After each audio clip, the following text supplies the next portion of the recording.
Hello guys, આજે આપણે બનાવીશું સેવ ટમેટાનું શાક. સેવ ટમેટાનું શાક બનાવવું એકદમ સરળ છે.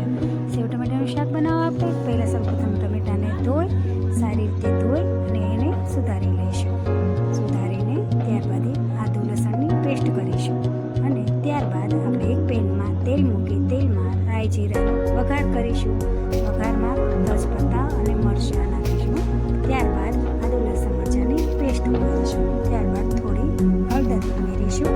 ત્યારબાદ આપણે ટામેટાં એડ કરી દઈશું અને હવે એને થોડું મીઠું એડ કરીને ચડવા દઈશું.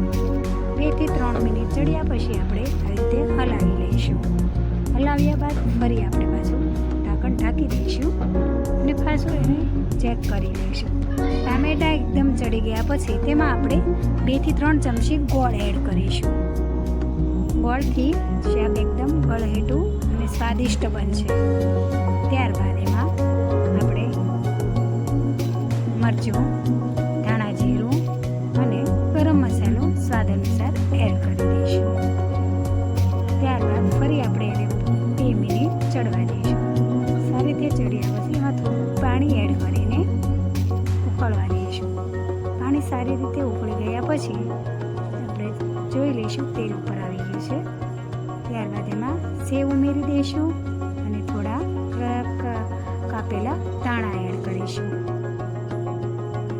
અને એને 10 થી 15 સેકન્ડ ઢાંકી દઈશું. ત્યારબાદ એક બાઉલમાં કાઢી લઈશું અને સર્વ કરીશું. તમને કેવું લાગ્યું સેવ ટમેટાનું શાક મને કોમેન્ટ કરીને કહેજો અને તમે પણ બનાવજો. Bye bye.